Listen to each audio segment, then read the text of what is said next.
Va ora in onda Zoom, il drive time in mezzo ai fatti con Antonino Danna.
Buonasera Antonino, a te la linea.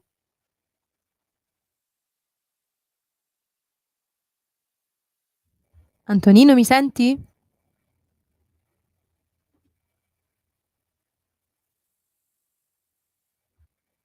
Antonino?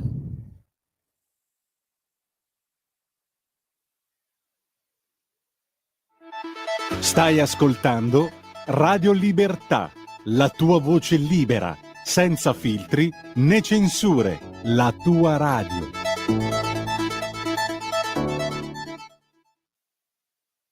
Sempre più liberi con La Tua Radio è il nuovo sito che mette in prima pagina opinioni, firme, notizie, uno sguardo nuovo e originale sui fatti che ci circondano. Il nuovo quotidiano online, semplicemente radiolibertà.net. Da oggi la tua radio è ascoltabile anche con la televisione in digitale. Sul telecomando della televisione digitale o del tuo ricevitore digitale puoi scegliere se vedere la TV o ascoltare la radio. Risintonizza i canali radio e troverai anche Radio Libertà, canale 252. La tua radio. Antonino, buonasera, ora mi senti?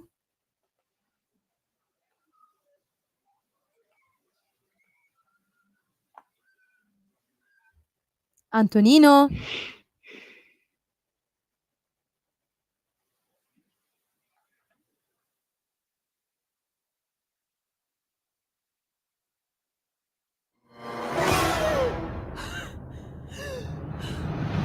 Pensa a respirare.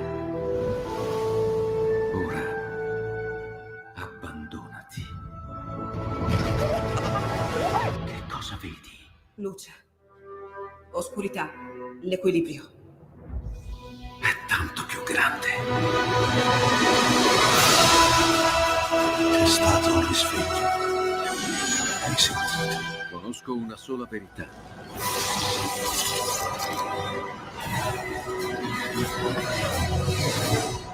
Movie Time ti fa entrare nel vivo del cinema, ti fa sentire come se fossi tu il protagonista del grande schermo.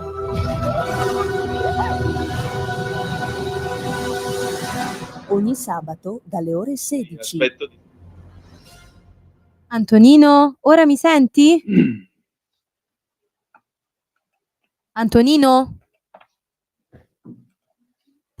Ti aspetto. Antonino, Non mi ti senti? sento. No, non ti sento.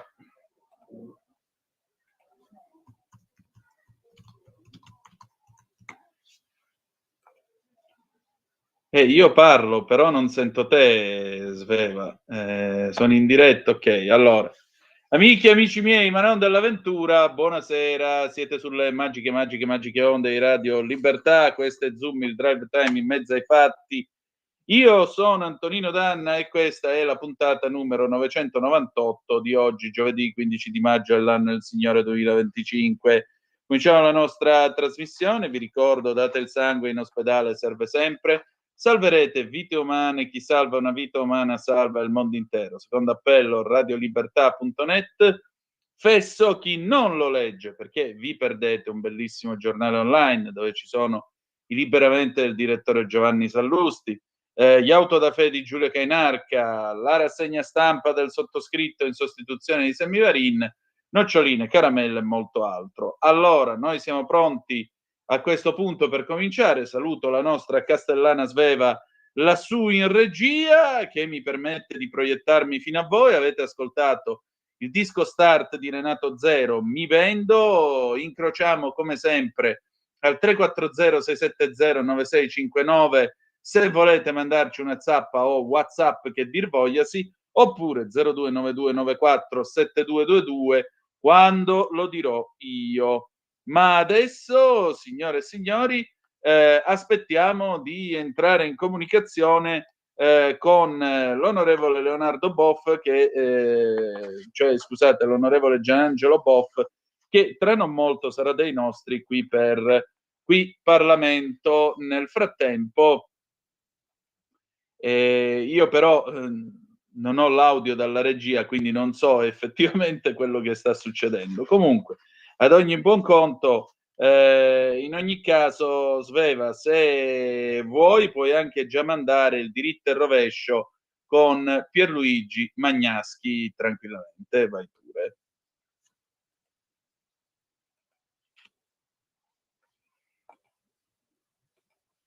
Antonino, mi senti?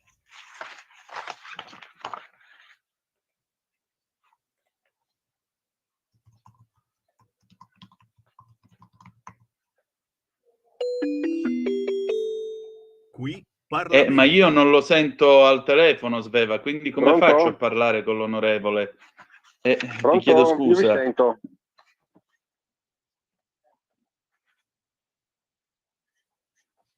Pronto? Io vi sento.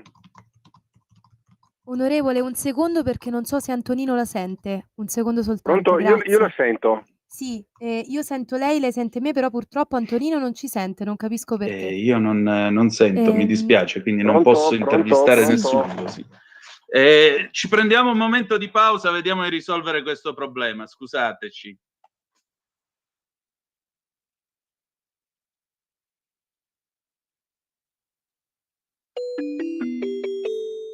Qui Parlamento.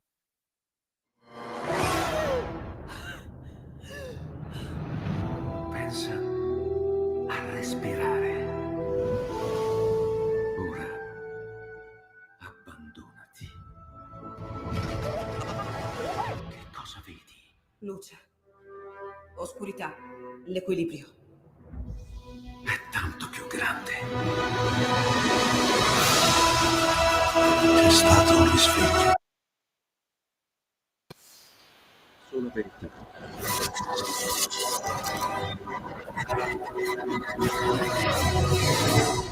Movie Time ti fa entrare nel vivo del cinema, ti fa sentire come se fossi tu il protagonista del grande schermo.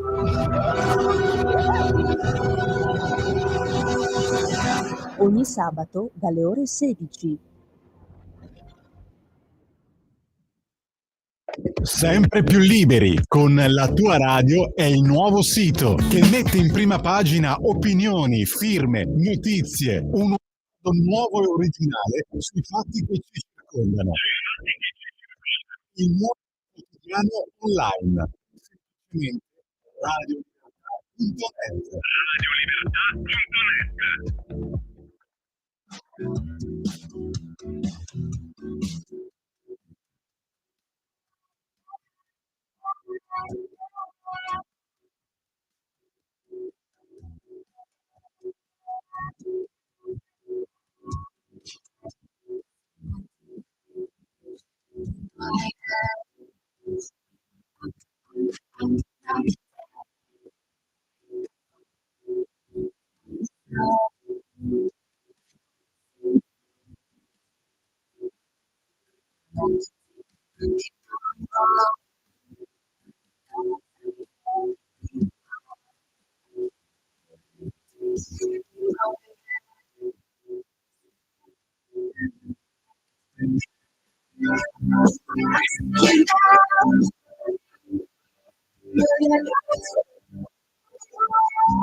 Falling away, I feel like falling apart.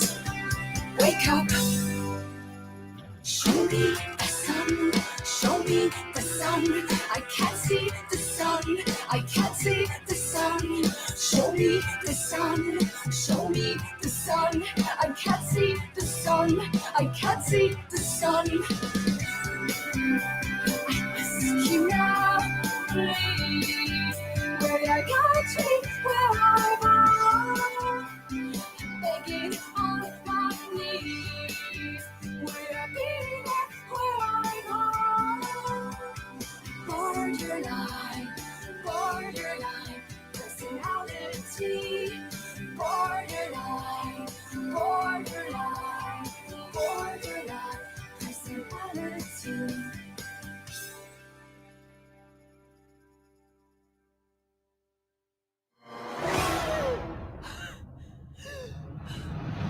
Pensa a respirare. Ora abbandonati. Che cosa vedi? Luce, oscurità, l'equilibrio. È tanto più grande. C'è stato un risveglio. Hai sentito? Conosco una sola verità.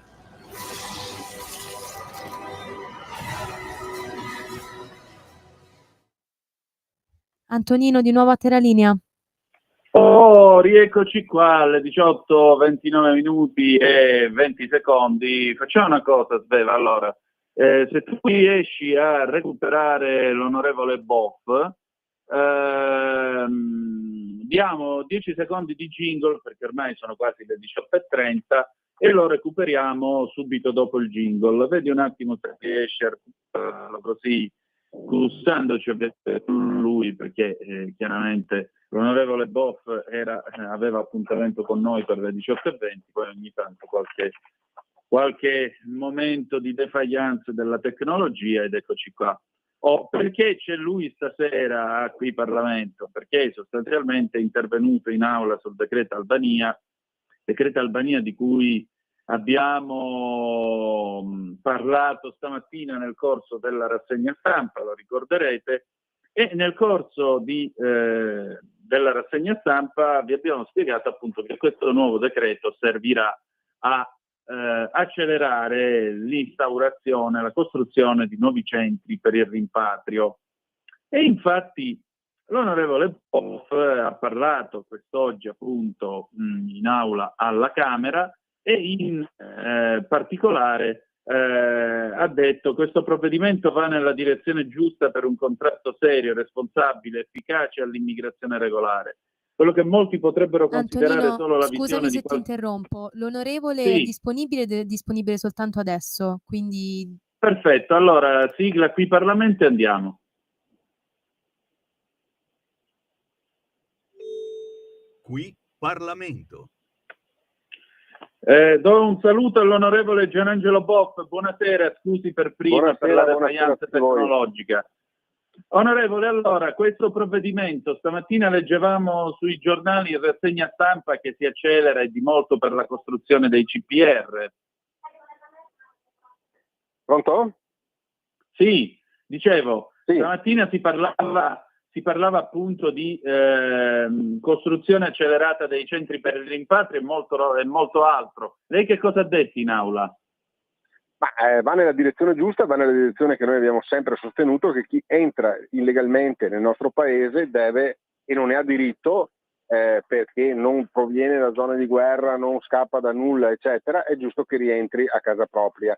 E per questo servono i centri per il rimpatrio, cosa nella quale noi crediamo, ma non perché ce l'abbiamo su con gli stranieri a prescindere, ma perché ascoltiamo i nostri cittadini, ascoltiamo la nostra gente. Quando noi sentiamo dai nostri cittadini e dalla nostra gente che hanno paura fuori dalle stazioni delle nostre città, quando hanno paura nei parchi pubblici delle nostre città, quando ci sono rischi legati alla criminalità, se poi andiamo a vedere i dati vediamo che oltre il 30% della popolazione carceraria sono immigrati e rappresentano il 9% della popolazione. Quindi capisce che il dato legato all'immigrazione è molto più elevato rispetto alla popolazione presente, ma se poi andiamo a vedere i dati fino alla primavera dell'anno scorso, scopriamo che il 44% dei reati legati al reati sessuali sono commessi da parte di cittadini extracomunitari, immigrati. Il problema rispetto a un'immigrazione incontrollata è un legame inscindibile e lo dimostrano i dati. Detto questo, non riesco a capire come mai le opposizioni, la sinistra, in questi giorni sia in aula che in commissione non abbia fatto altro che parlare di difendere i diritti delle persone che si trovano nei centri di espulsione, e i centri di espulsione vuol dire che tutto il filtro rispetto al fatto che uno abbia diritto asilo o che sia una persona che può rimanere nel nostro paese è già stato fatto dai giudici, eccetera, eccetera. Quindi parliamo di persone che molto spesso hanno anche fedine penali con una prosopopea di reati alle spalle e devono essere allontanati dal nostro paese. La sinistra, invece di difendere gli italiani, invece di difendere il diritto alla sicurezza degli italiani, continua in maniera intransigente a difendere il diritto di immigrati irregolari che devono essere espulsi dal nostro paese. Questa è la nostra linea e questo decreto va in questa linea, nella linea di potenziare i centri per il rimpatrio, di potenziare quel sistema che consenta attraverso i flussi di entrare in Italia chi vuole venire in Italia per lavorare, per contribuire alla crescita del nostro paese, e che deve allontanare le persone che vengono in Italia per alimentare la criminalità, commettere reati e che non possono essere accolti nel nostro paese. Onorevole, lei ha detto anche, già che ci siamo, vogliamo andare avanti con politiche in continuità con quel lavoro al fianco del sottosegretario Nicola Molteni e del ministro Matteo Piantedosi.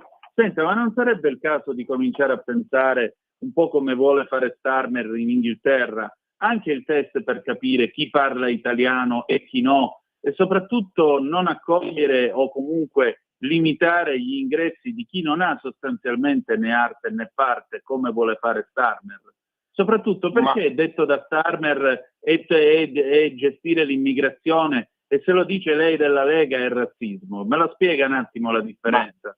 Ma magari, perché logicamente uno che entra in un paese deve integrarsi anche nel processo culturale, negli usi, nelle consuetudini di quel paese, e questo secondo me sarebbe la ciliegina sulla torta sarebbe il top. Ovviamente diciamo ci troviamo di fronte a scudi incrociati nel momento in cui parliamo semplicemente di far funzionare di più e maggiormente i centri per il rimpatrio.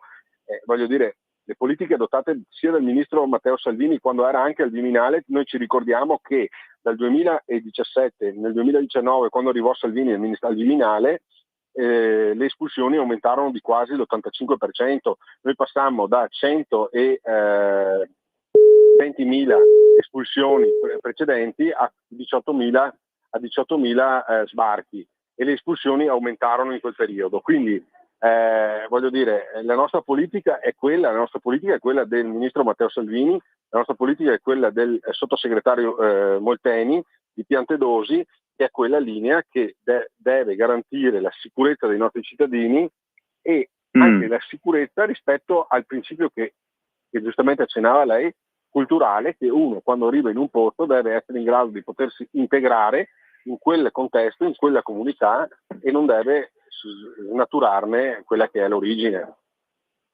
Certo, anche perché io penso a tutti quei casi, onorevole, quando ci sono tutte queste donne che vanno a giurare per la cittadinanza italiana e non sanno nemmeno rispondere alla domanda come ti chiami.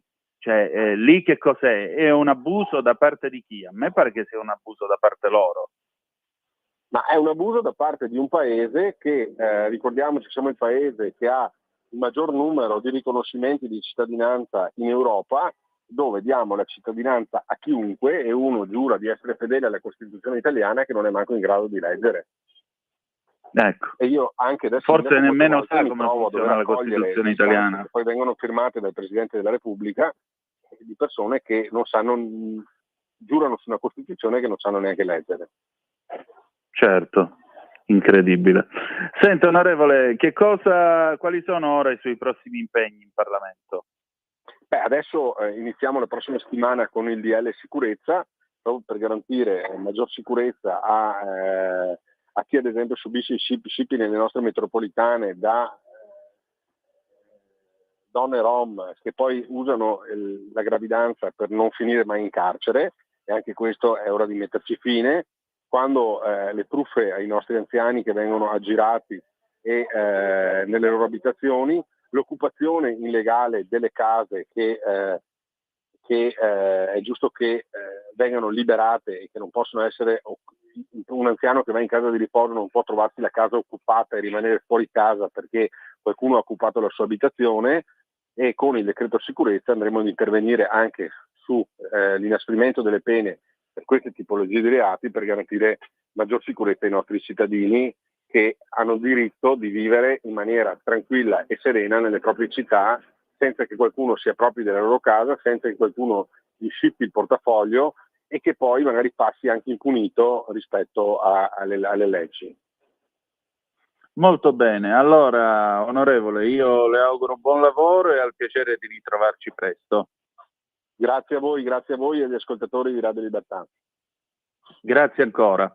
Allora, sigla e poi un breve jingle e sentiamo Gabriella Ronza che ci parla di civiltà. A tra poco. Stai ascoltando Radio Libertà. La tua voce libera, senza filtri né censura. La tua radio.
Nino, di nuovo sulla linea. Grazie Seva. Le 18:45 minuti e 7 secondi.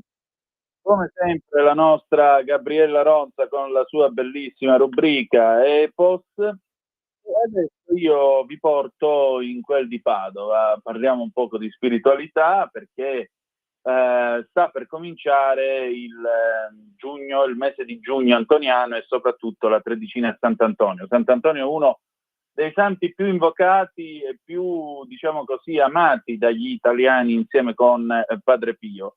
Ma si va al santuario in quel di Padova per chiedere tante cose, non soltanto una grazia o non soltanto per motivi di fede. Io ne ho parlato con Padre Antonio Ramina, che è il rettore del santuario di Padova. State a sentire un po' che cosa ci siamo detti. Sveva, se sei pronta, vai pure. E allora, questa sera il nostro gradito ospite è Padre Antonio Ramina, rettore del santuario di Sant'Antonio di Padova, quindi stiamo parlando di uno dei posti, diciamo così, più amati della cristianità. Padre, intanto grazie del suo tempo e grazie della sua disponibilità. Grazie a voi, un saluto a tutti. Senta, allora, ieri avete presentato il Giugno Antoniano e la Tredicina del Santo. Innanzitutto, in che cosa consistono questi due appuntamenti del santuario di Sant'Antonio a Padova? Per quanto riguarda il Giugno Antoniano, è un tempo che parte grosso modo dalla fine del mese di maggio e che si concluderà alla fine del mese di giugno, quindi un mese intero, il mese antoniano, che prevede sia eventi di carattere religioso, devozionale, celebrativo e poi tanti altri eventi di carattere più musicale, culturale e che hanno sempre come obiettivo quello di riunire tante persone attorno alla figura di Sant'Antonio, proprio per cercare di recuperare da più punti di vista il messaggio di un santo così amato in tutto il mondo. Ecco, quest'anno quali saranno gli appuntamenti fondamentali? Visto anche che, diciamo così, intanto c'è in corso il Giubileo e poi, voglio dire, abbiamo appena assistito a un conclave e all'inizio di un nuovo papato. Sì, e all'interno di questo mese antoniano evidentemente ciò che riveste maggiore importanza per noi è la prima parte, che noi denominiamo con il nome appunto di Tredicina. Sono questi 13 giorni che piano piano ci avvicinano al 13 di giugno, il primo sarà il 31 di maggio e ricordano sin dall'inizio quel cammino di preparazione alla festa di Sant'Antonio che fu fatta proprio un anno dopo la sua morte. La canonizzazione di Sant'Antonio è conosciuta come forse una delle più veloci, se non la più veloce della storia, e sin dal 1232, Antonio muore nel 31, si ebbero 13 giorni per preparare la sua prima festa liturgica, che è appunto il 13 di giugno. E noi in questi 13 giorni ospitiamo in pellegrinaggio soprattutto le diocesi del Triveneto, i vescovi, i pastori delle diocesi attorno alla città di Padova vengono in basilica con tantissimi fedeli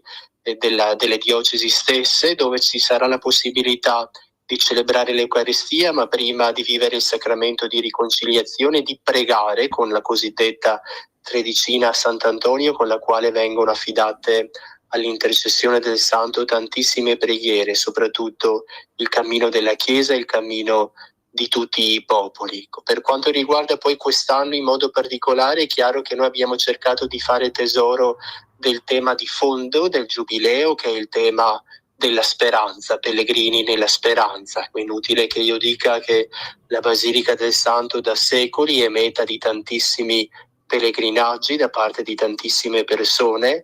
A volte è suggestivo scoprire come le persone siano in pellegrinaggio magari non fisicamente perché vengono da località molto vicine, tuttavia da un punto di vista spirituale interiore sono davvero in cammino nella fede e trovano nella testimonianza, nell'intercessione, nell'appoggio di Sant'Antonio un compagno di viaggio che aiuta a camminare nella fede. Padre, di solito quando si va nei santuari c'è sempre qualche tavoletta con VFGA, voto fatto, grazie avuta. C'è sempre questa testimonianza dell'idea di chiedere l'intercessione del santo per un aiuto, per un impegno, per una prova da affrontare.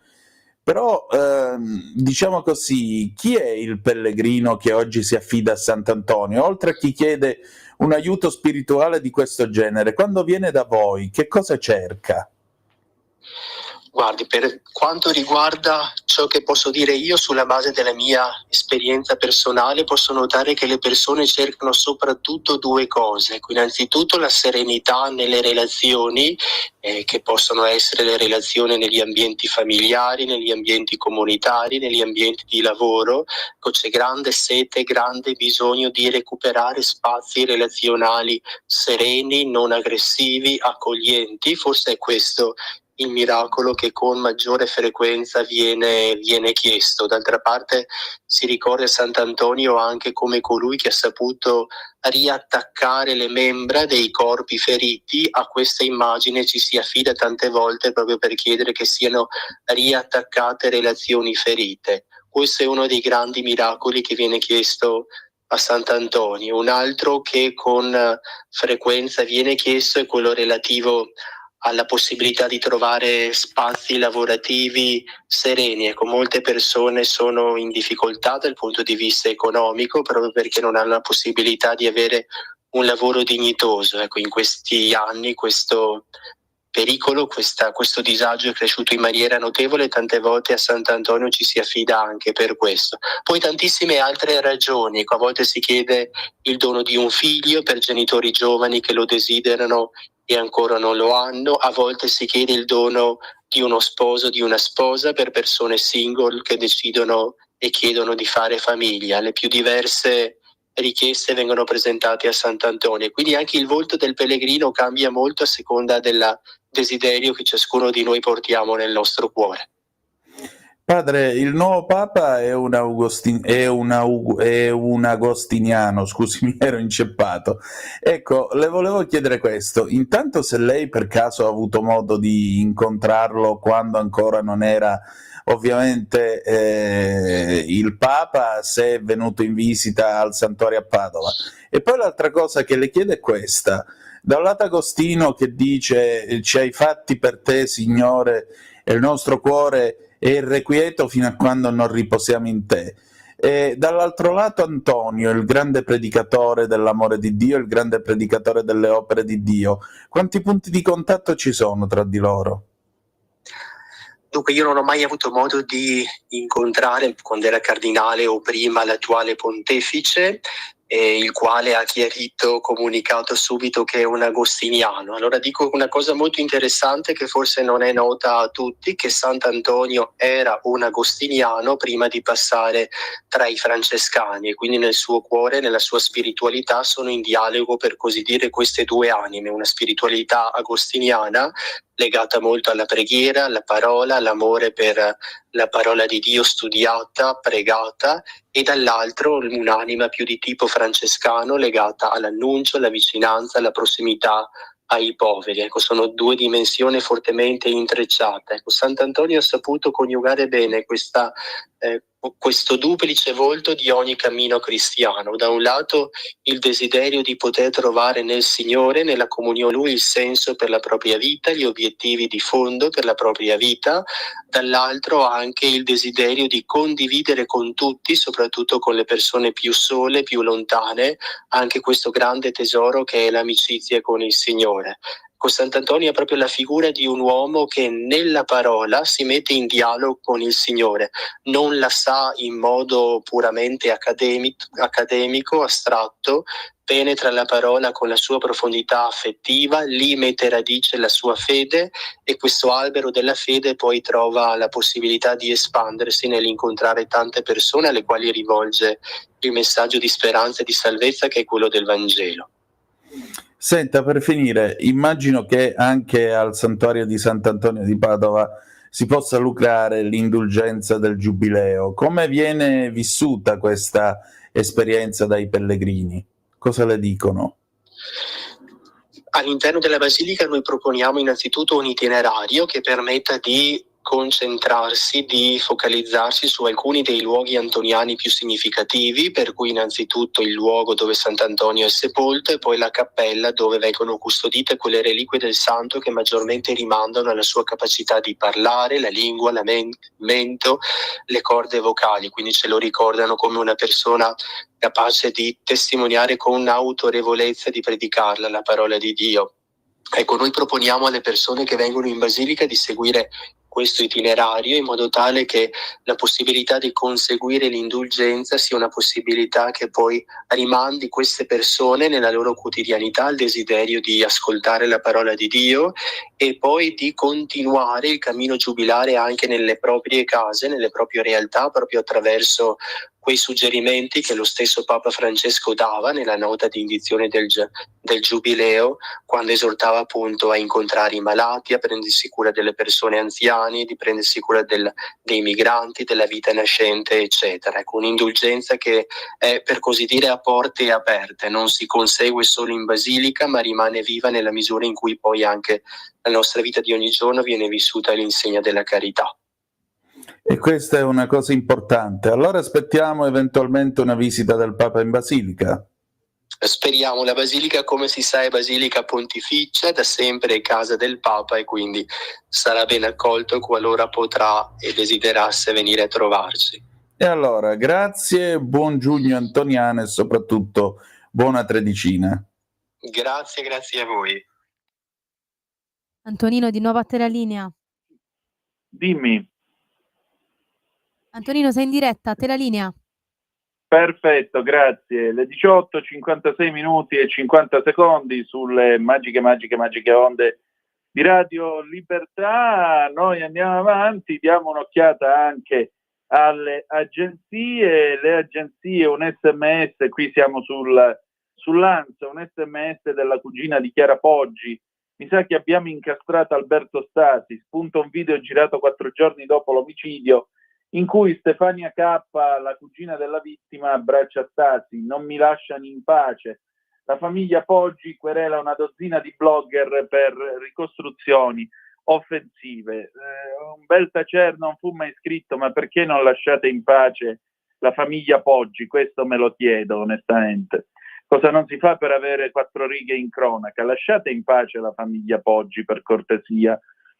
Ucraina, Zelensky non andrà a Istanbul, manderà una delegazione, Kiev, colloqui stasera o domani. Tragedia a Cesano Maderno, travolta e uccisa dal treno a 14 anni, aveva le cuffiette. Indagano i carabinieri, donna trovata morta in un villino a Fregene, uccisa a coltellate.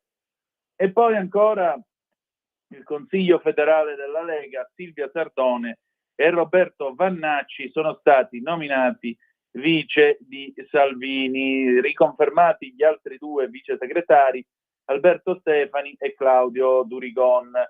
Quindi Silvia Sardone e Roberto Vannacci, informa appunto l'agenzia ANSA, sono i nuovi vice segretari della Lega. I 2 eurodeputati leghisti sono stati nominati dal Consiglio federale, convocato da Matteo Salvini a Montecitorio. A confermarlo è la Lega. Sardone e Vannacci affiancheranno gli altri due vice segretari di Matteo Salvini, cioè Stefani e Durigon, che oggi sono stati riconfermati. Le nuove nomine sono state possibili grazie a un aggiornamento dello Statuto del partito approvato all'ultimo congresso del 5-6 aprile a Firenze, che introduce la possibilità di un 4º vice segretario. Andrea Crippa ha fatto e sta facendo un ottimo lavoro, lo ringrazio, continuerà a essere al mio fianco con un ruolo rilevante per il bene della Lega, ha detto Salvini durante il Consiglio federale del partito, come riferisce la Lega. Il riferimento è al ruolo da vice segretario di Crippa, che di fatto è decaduto, visto che nell'attuale statuto sono previsti 4 vice. Inoltre la Lega riferisce che il Consiglio federale si è aperto con un approfondimento sulla pace fiscale, anche con un intervento del ministro Giancarlo Giorgetti. Per la Lega resta un obiettivo concreto e irrinunciabile. Per questo l'Assemblea ha dato pieno mandato a Salvini, al responsabile di via 20 settembre, per discuterne con gli alleati. L'obiettivo ovviamente è tutelare chi ha ricevuto delle cartelle, pur essendo in buona fede, nessuna tolleranza per i grandi evasori.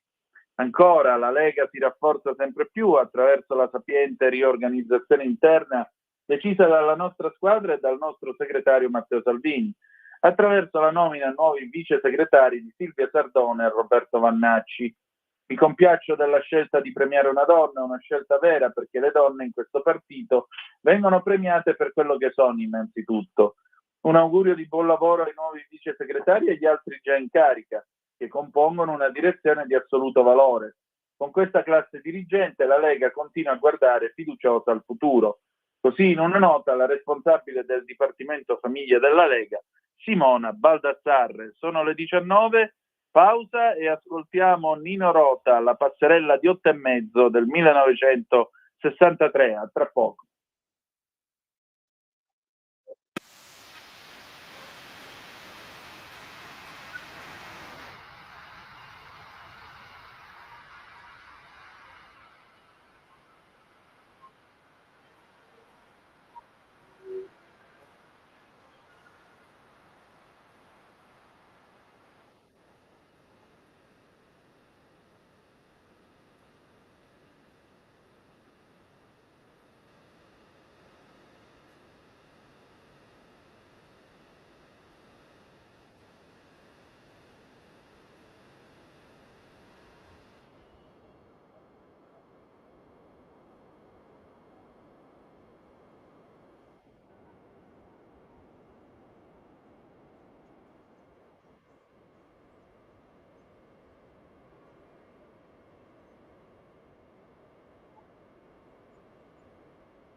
La linea, Antonino.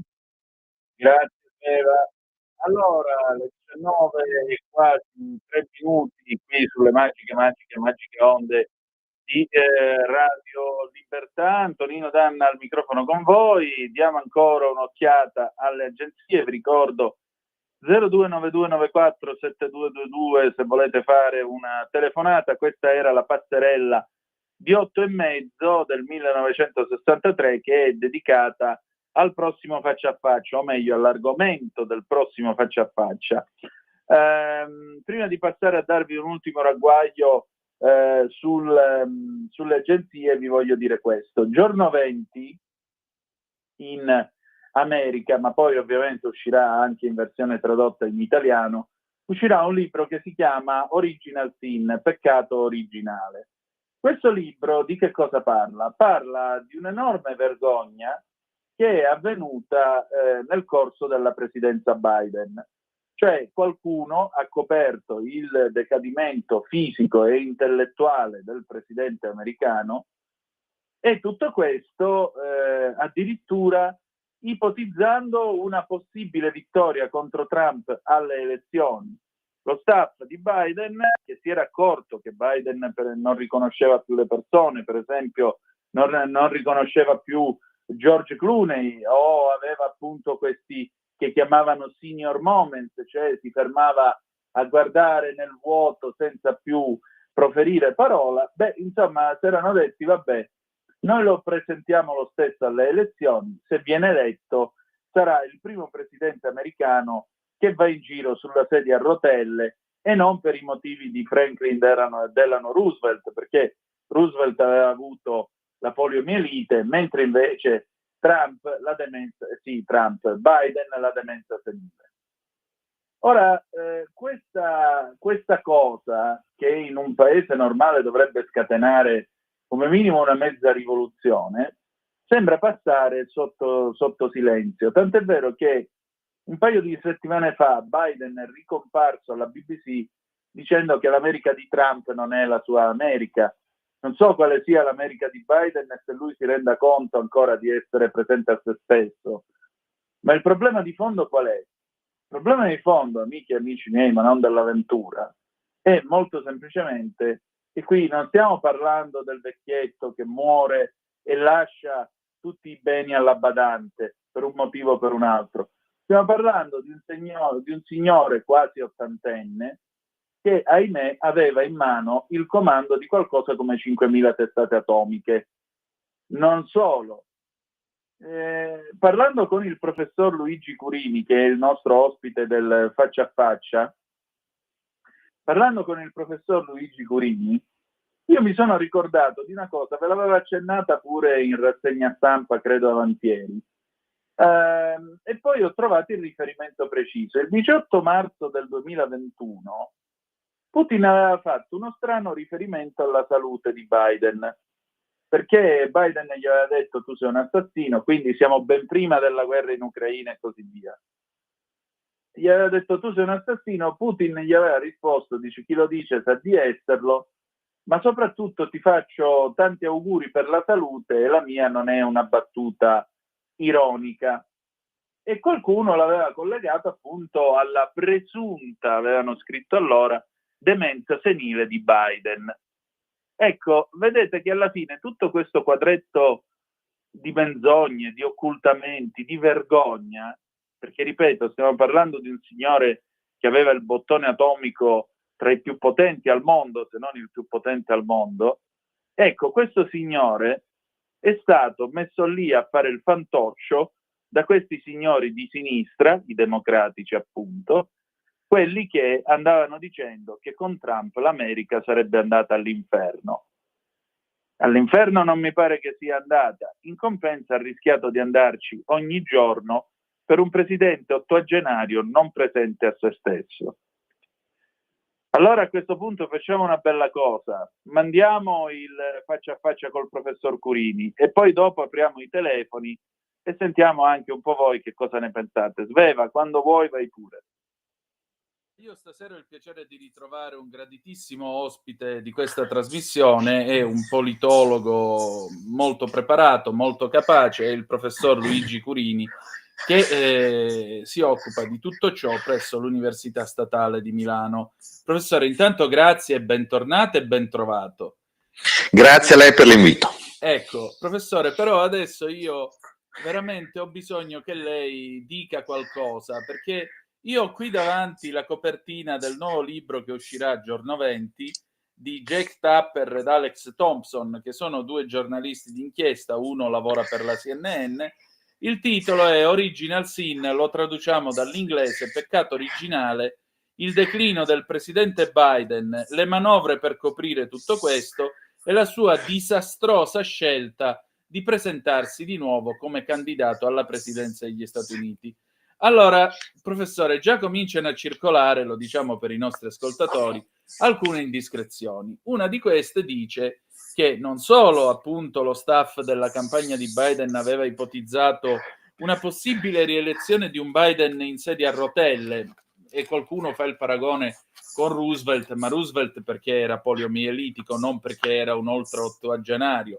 La seconda cosa, che è ancora più grave, un presidente che specialmente dicono nell'ultima parte del mandato avrebbe avuto un forte declino fisico e mentale al punto che non sarebbe stato nemmeno in grado di riconoscere George Clooney, che pure è un suo amico di vecchia data. Allora, professore, la domanda è: ma questi ci prendono in giro e credono che abbiamo l'anello al naso? O prima o poi ce lo diranno chi è che ha governato al posto di quest'uomo ormai abbandonato a se stesso? Guardi, questa secondo me, cioè gli ultimi anni, perlomeno dell'amministrazione Biden, secondo me è uno dei misteri politici e al tempo stesso uno degli eventi più preoccupanti per la tenuta di un sistema di democrazia liberale che è accaduto in Occidente dal dopoguerra ad oggi. Perché tutti i giornali, tutti a scrivere, i commentatori, a parlare del pericolo dell'ultradestra come se fossero dei nuovi ultracorpi, o del pericolo della nuova amministrazione Trump e via dicendo, e questi stessi commentatori e stessi giornalisti sono stati pari pari zitti di fronte a una situazione in cui non si sapeva esattamente chi prendesse decisioni cruciali negli Stati Uniti, sia in politica interna che in politica estera, distruggendo pertanto tutta la letteratura di scienza politica che studia la democrazia, che parla di responsiveness o di accountability. Per essere accountable, cioè per essere chiamato a essere responsabile delle azioni fatte, bisogna sapere se sei un cittadino, il cittadino deve capire chi prende determinate azioni, ma se non è in grado di saperlo, allora incomincia a entrare una nube che rende indecifrabile la politica, le decisioni politiche, e rende in qualche modo legittimo tutte le teorie della cospirazione che si possono creare, perché se alla fin fine non è neanche chiaro chi ha governato negli Stati Uniti negli ultimi anni, allora diventa un bel problema. Anche cercare di spiegare determinate scelte fatte dall'amministrazione americana, perché sono state fatte determinate scelte e non qualcun'altra. Qua non è che sto legittimando il cospirazionalismo, le teorie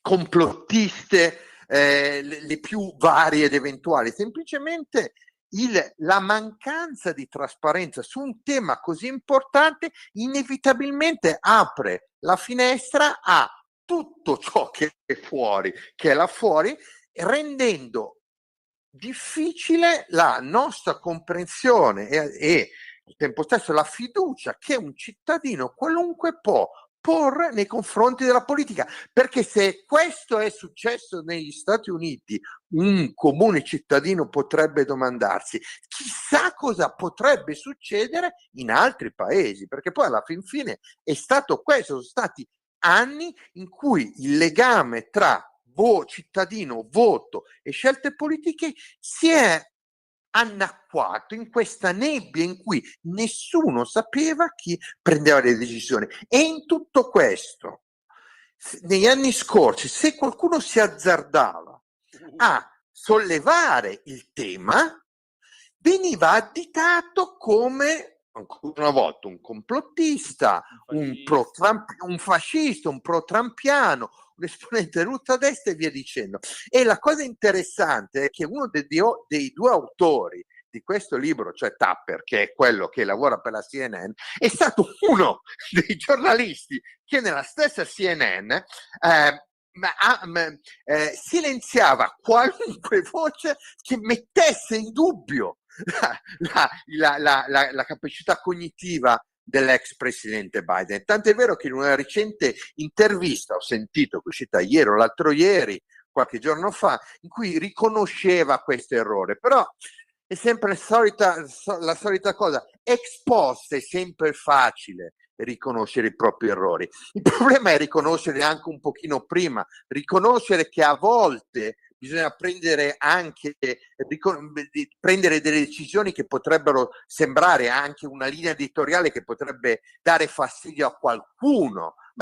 In questo caso sarebbe stato, anche questo libro che è uscito sarebbe stato in qualche modo più genuino, diciamo così.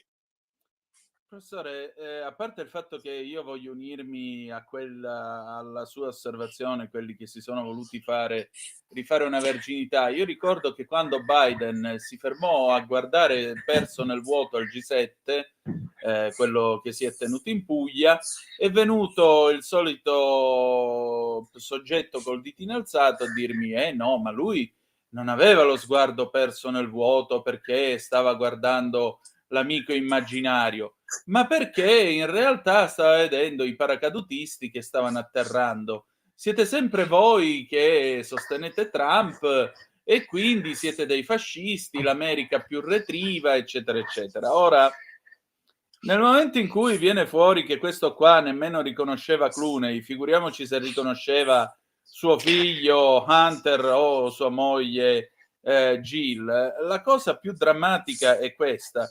Qui non stiamo parlando dell'80° che è morto e ha fatto il testamento per la badante ucraina di 40 anni, bionda e con gli occhi azzurri, perché nel sud Italia è pieno di liti di famiglia così, di anziani che muoiono e lasciano tutto alla badante per vari motivi. Ora, non stiamo parlando di una vicenda così per fare una battuta, lo diciamo ai nostri ascoltatori, ma stiamo parlando di un signore che al suo comando c'è qualcosa come 5.000 ordigni atomici funzionanti.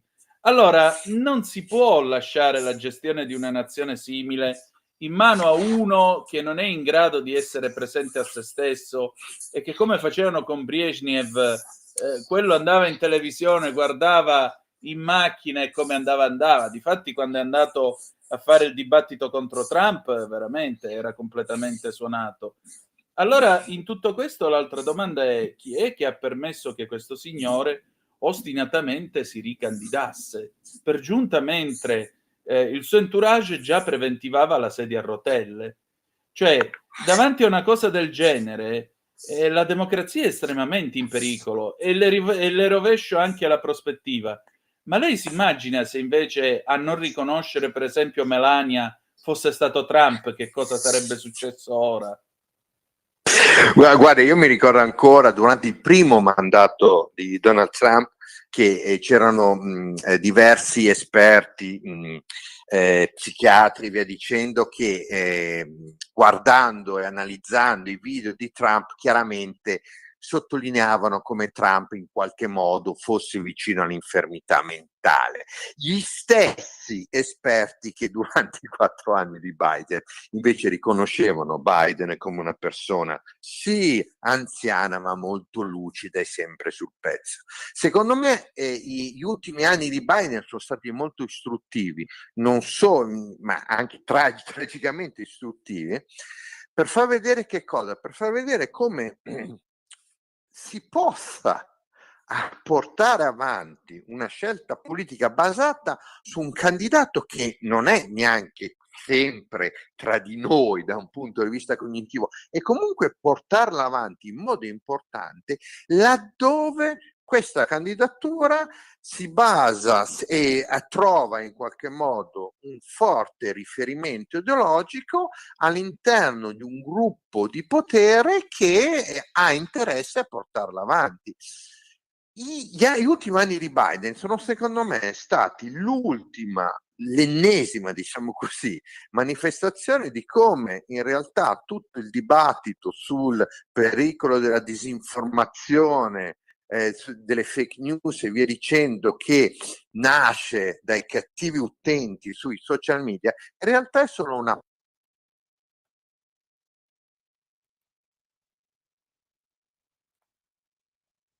mainstream media, i media più importanti hanno una forte posizione ideologica, una chiara agenda, e sono disposta a portarla avanti indipendentemente da quello che succede nella realtà. Ricordiamoci che su Biden, fino al giorno del primo, quello che lei ha citato, dell'unico dibattito televisivo fatto con Trump, fino alla mattina di questo dibattito, per tutti i principali giornali, da New York Times a Washington Post, a Politico, a Atlantic, a tutte le principali testate televisive americane, Biden era una persona lucida e pronta a vincere di nuovo le elezioni contro Trump.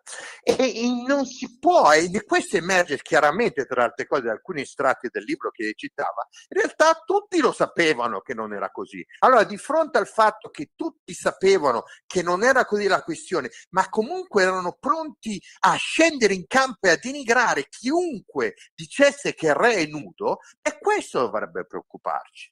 Perché se anche di fronte a questa evidenza, che ha una così importante conseguenza dal punto di vista del processo democratico, se anche in queste situazioni i media, gli esperti, i giornalisti, sapendo la verità, comunque continuano a rifiutarla perché questa in qualche modo rischia di andare contro la propria posizione ideologica a favorire qualcun altro che non vorrebbero, qua ci dovrebbe insegnare molte cose, ci dovrebbe insegnare che dobbiamo stare attenti alle informazioni che leggiamo, che dobbiamo prendere qualunque tipo di informazione, sempre cum grano salis, compreso l'informazione non solo che leggiamo sui social media pubblicati da qualche nostro amico, ma anche sui giornali o quando sentiamo qualche esperto che dice la sua. Professore, io ho qua sotto gli occhi la Repubblica del 18 marzo 2021, quindi stiamo parlando di tempi insospettabili. Titolo: Putin, 2 punti, io un killer, a Biden auguro la salute. E cosa dice? Dopo il proverbio, virgola, la battuta, 2 punti, aperte virgolette. Gli auguro buona salute, virgola, senza ironia né per scherzo, chiuse virgolette, punto. Prosegue Repubblica, un'allusione alla presunta demenza senile del presidente. Cioè Putin lo ha letteralmente preso in giro davanti al mondo augurandogli la salute, e a quel tempo fu tra l'altro visto come una sorta di messaggio minaccioso, come in realtà stava alludendo al fatto che avevano eletto uno che aveva la demenza senile.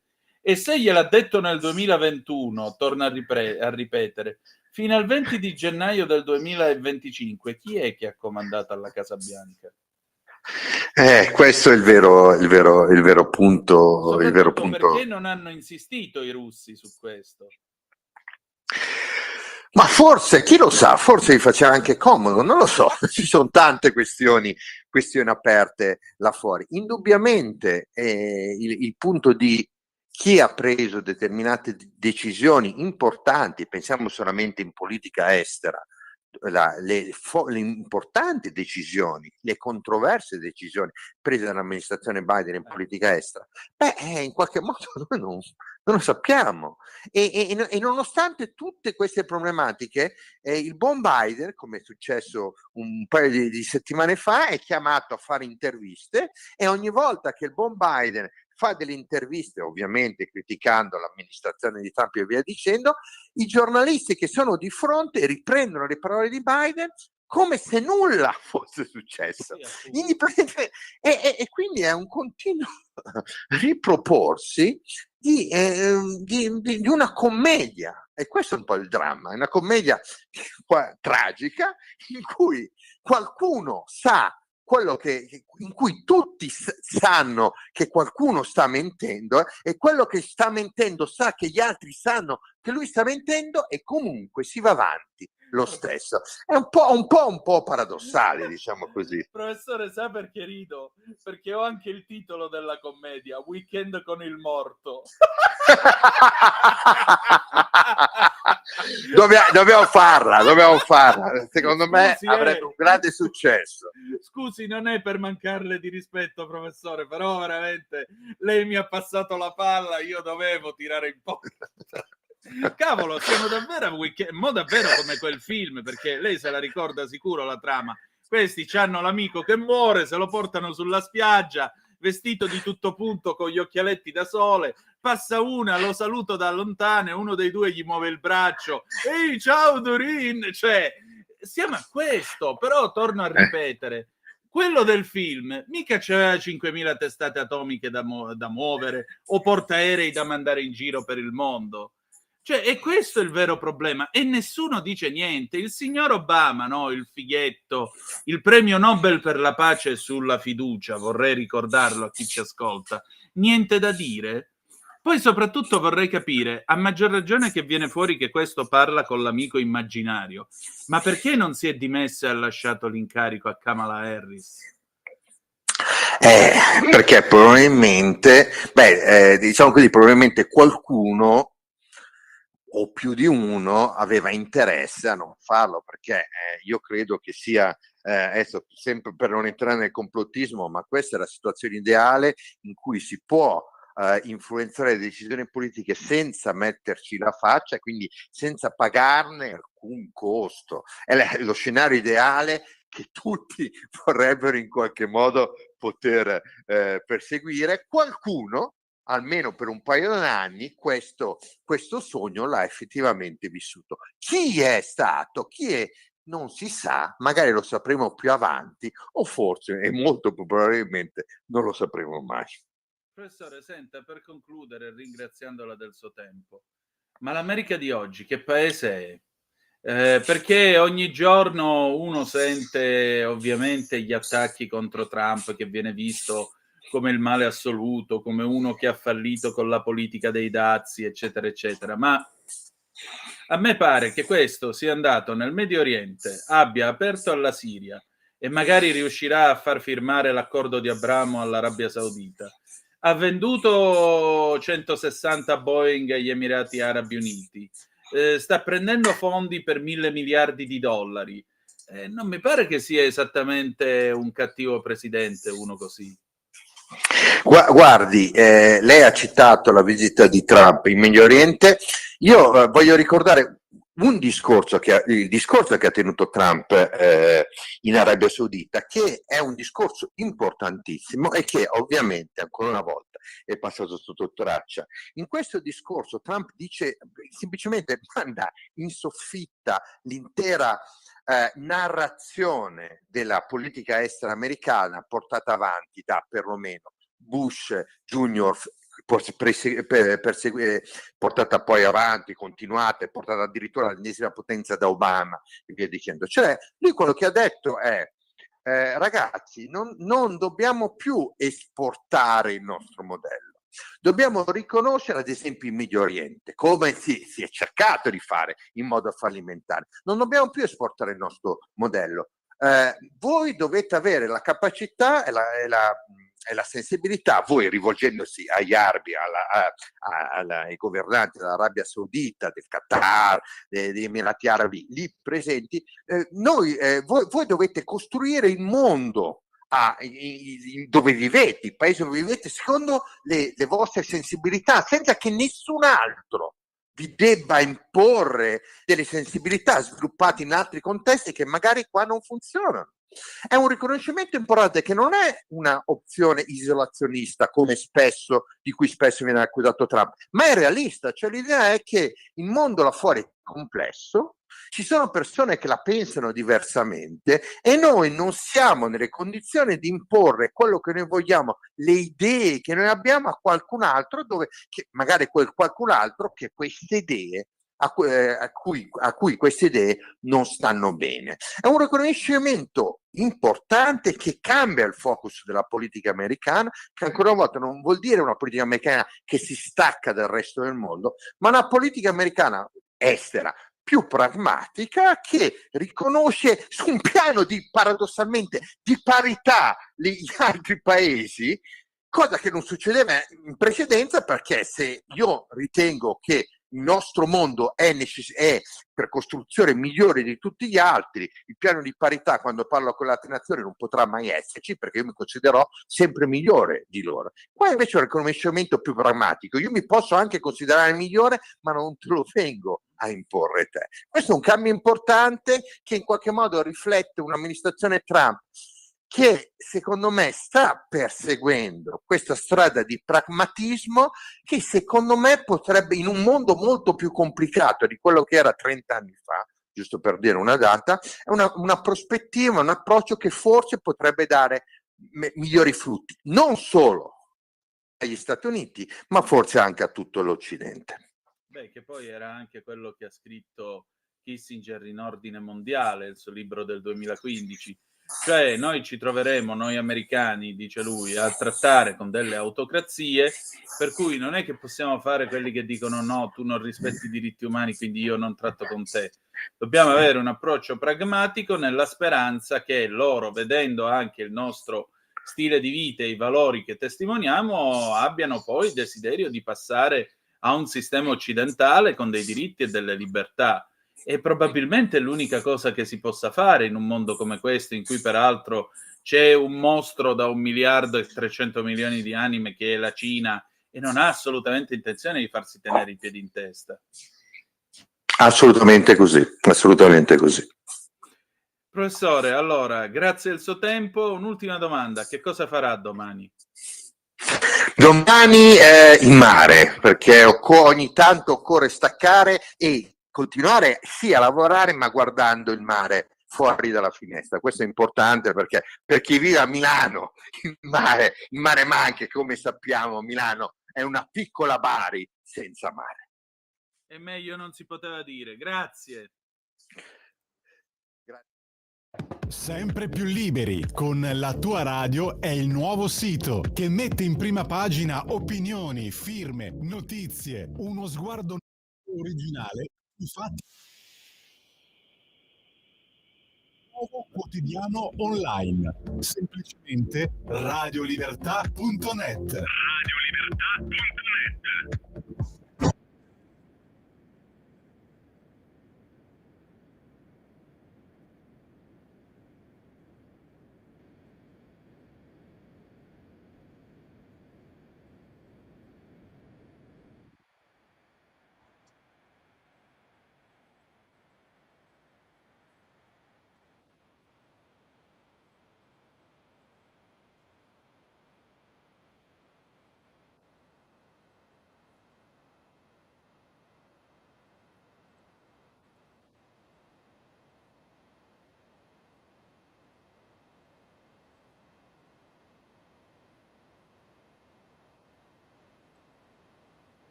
Grazie Sveva, alle 19:33 minuti e 35 secondi sulle magiche onde di Radio Libertà. Antonino Danna al microfono con voi per questa puntata numero 998 di Zoom. Il telefono però è aperto allo 029294 7222, ma so che c'è già una telefonata o sbaglio? Eccomi, Michele Caruso. Quella, come stai? Un saluto molto qui da parte mia, Michele Caruso, ma da un mestiere molto piano, tutto bene, dici tutto. Ebbene sì, oggi siamo stati a ridotto della stessa puntata di giugno, stato credito, è stato l'ultima stagione di loro, il programma e allora insomma onore e merito, magari anche quest'anno bisogna festeggiare la prima puntata. Antonino? È vero? È da un po' che ci ragioniamo, ma non ho capito che cosa ci possiamo inventare. Vedremo, dai. Dai, ormai ci manca poco. Dunque, vado con il mio editoriale? Vai. Il punto di Michele Caruso. Il duello era più che atteso, il duello è stato, prima con Giuseppe Conte sul piano del riarmo e su Gaza, poi con Elly Schlein, segretaria DEM, con cui va in scena un duro botta e risposta sulla sanità per le lunghe liste d'attesa, al collasso per i DEM, con tanto di sfida su chi sia il vero responsabile del fenomeno dei gettonisti in corsia. I toni si alzano e le accuse reciproche non si risparmiano, anche se a fare innervosire particolarmente Giorgia Meloni sono le parole della segretaria del PD che ha mosso un disaccuso duro e forte, che è costretta a mentire per propaganda, dandole addirittura della bugiarda. L'occasione è il Premier Question Time, questa volta a Montecitorio, più animato di quello di appena una settimana fa al Senato, anche per la comparsa nell'emiciclo di un fantasma, quello del referendum, nella protesta messa in atto da Riccardo Maggi di Più Europa, che poi è stato espulso dal Presidente della Camera Fontana. Gli italiani vedono che c'è una linea chiara anche rispetto alle opposizioni che al governo approvano delle riforme che poi cercano di abrogare con il referendum ad hoc. Accenna alla scena Meloni, rispondendo in realtà ad un quesito di Maria Elena Boschi di Italia Viva. Il transatlantico nell'attesa si riempie più di cronisti che di deputati. In aula infatti non c'è pienone, anzi i banchi vuoti se ne registrano anche nelle file della maggioranza, a partire dai vice premier, Antonio Tajani in missione in Turchia, ad Istanbul a trovare Erdogan, Matteo Salvini, che in mattinata aveva convocato una conferenza stampa proprio alla Camera, viene avvistato nel pomeriggio al Politalico agli internazionali di tennis, più o meno mentre la Premier sta rispondendo alle domande dei deputati. E intanto Trump cerca di tenere banco le fila di un duro scontro tra Putin, che non vuole incontrare Zelensky per cercare una tregua. E tutto questo mentre a Bruxelles c'è qualcosa che bolle in pentola. Il dibattito comincia soft, Meloni interpellata dal suo stesso partito annuncia che a Palazzo Chigi si chiederà un gruppo di lavoro sul disagio giovanile per assicurare attenzione alle minoranze linguistiche che chiedono più rappresentanza al Parlamento europeo. Poi tocca ad Angelo Bonelli per l'Alleanza Verdi Sinistra chiedere conto della posizione del governo Meloni su Gaza e sulla proposta di Benjamin Netanyahu di entrare nella striscia con la forza. Meloni per la prima volta prende decisamente distanze sul punto, ma spiega che per l'esecutivo la via rimane il dialogo con tutti, aperto, franco e pure critico. E così, mentre la situazione si fa sempre più drammatica a Gaza, sempre più ingiustificabile, le sue parole non calcolano però l'indignazione delle opposizioni, che si alzano tutte in piedi quando Conte chiede agli alzati per condannare in silenzio questo sterminio. Un vergogna che non si alza tirandosi urla dai banchi dell'opposizione, mentre Meloni cerca di placare gli anni. Vado a concludere. Lei parla di Giuseppe quando aumentò le spese per la difesa quando era lui Presidente del Consiglio. E poi ecco, Meloni osserva dell'economia e della lotta al Green Deal ideologico, anche grazie alla ritrovata sintonia con la Germania del cancelliere Friedrich Merz. Concludo veramente dicendoti di Antonino che lei si dice lieta di annunciare che il governo ha disposto l'invio di oltre 13.500 unità tra carabinieri, poliziotti finanziari e oltre 3.000 vigili del fuoco per assicurare al Paese protezione, perché quello che fa uno Stato giusto e normale. Lo ha proprio detto la Presidente del Consiglio Giorgia Meloni al Premier Question Time che c'è stato a Montecitorio. E dunque da Michele Caruso, grazie e buona serata a tutti. Grazie a te Michele. Insomma, la maggioranza fa giustamente la maggioranza, l'opposizione certo si poteva risparmiare certe uscite da circo, vedasi quello vestito da fantasma e cose di questo genere. Insomma, direi che non era il caso. 029294 7222, se volete intervenire, se volete dire quella vostra, noi proseguiamo la nostra trasmissione e naturalmente andiamo a vedere adesso che cosa c'è di nuovo sull'ADN Cronos alle 19:39 minuti e 24 secondi. Internazionali, Sinner, Ruud nei quarti, il match in diretta, il numero 1 del ranking affronta il norvegese nei quarti di finale del Masters 1000 di Roma. Ancora, Garlasco, l'SMS di Paola K, mi sa che abbiamo incastrato Stasi. La rivelazione del settimanale giallo, 280 messaggi agli atti inviati a un amico di Milano. I verbali della sorella Stefania, 4 giorni dopo l'omicidio di Chiara, Stasi aveva paura di non trovare lavoro. Ancora, Mara Venier, con Che tempo che fa, Rai ha perso il programma più bello. Quello è il programma più bello. Ucraina, dopo il no di Putin, anche Zelensky salta il vertice di Istanbul, perché chiaramente a questo punto non ha assolutamente senso. La prossima settimana avremo con noi Marta Ottaviani che interverrà sull'argomento. Vannacci, nuovo vice di Salvini, la Lega è l'unico vero partito sovranista, new entry anche un'altra eurodeputata, la milanese Silvia Sardone. Bené Rodriguez rivela, ho fatto un intervento, avevo rimandato troppo, meno male che ora sta meglio. Vela Napoli l'America's Cup 2027, Meloni è la prima volta che viene in Italia, siamo orgogliosi. Vediamo un po' che altro c'è di interessante. Giovani iperconnessi, l'allarme dei neuropsichiatri, poco sonno rallenta lo sviluppo del cervello e poi soprattutto la mancanza di sonno uccide il giudizio. Qualcuno dirà, no, c'è un famoso proverbio che dice 3 ore i santi, 4 i briganti, 5 i comuni, 6 i poltroni. Almeno questa era una volta l'idea delle ore di sonno. Poi insomma scegliete un po' voi in quale range vi volete mettere. Andiamo a vedere oltre a questo, andiamo a vedere anche l'Aggi a quest'ora della sera che cosa ci dice Antonino, in scusami, merito c'è una a chiamata. questo vasto globo terracqueo. Antonino, Sì? scusami, c'è una chiamata. Pronto, chi è là? Brevissimo, carissimo Antonino, ti trovo bene, che piacere. Sono Ciao, Mimmo. Ciao. Dimmi una cosa, tu sai che un caporale è stato arrestato a Catania, 60 ore a settimana, 1,60 euro. Allora, sta roba qua, no? È stata la prima legge che è stata fatta da questo governo, favorire i caporali, favorire le imprese e quindi 5 sì addirittura, 5 sì alle persone oneste.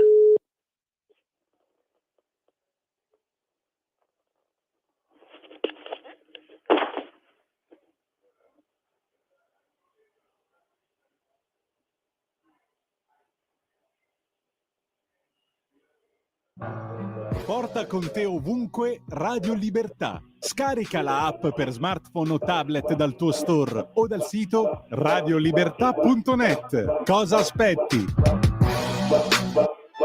Stai ascoltando Radio Libertà. Antonino? Rieccoci. Sì. Mimmo è ancora lì? No. Vabbè. Mimmo, prova a richiamare, che se richiami chiudiamo il discorso sul caporalato, perché sono già le 19:43 però. Quindi, allora, stava parlando dell'arresto di un caporale. Il caporalato continua a esistere, c'è poco da fare. Questa è la realtà dei fatti. Continua a esistere, malgrado ieri ascoltavo alla radio Teresa Bellanova che parlava sostenuta del lavoro, dei diritti di qua e di là. Però il caporalato continua a esistere, malgrado lei stessa abbia rischiato la vita contro il caporalato. Qualcosa vorrà pur dire.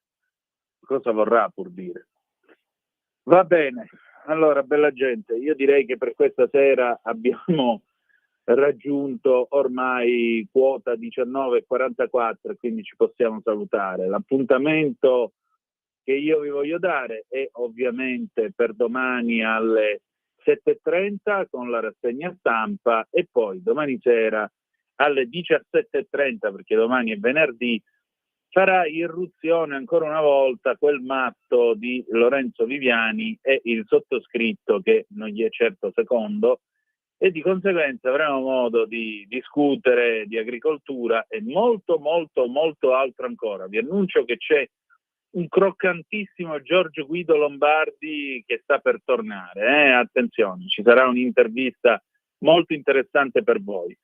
Va bene, le 19, 44 minuti e 40 secondi. Noi adesso chiudiamo la trasmissione numero 998, domani sarà 999.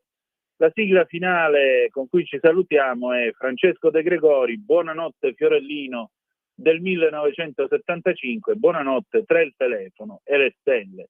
Grazie per essere stati con noi e ricordate che the best is yet to come, il meglio deve ancora venire. Vi ha parlato Antonino Danna, buonasera.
Avete ascoltato Zoom, il prime time in mezzo ai fatti.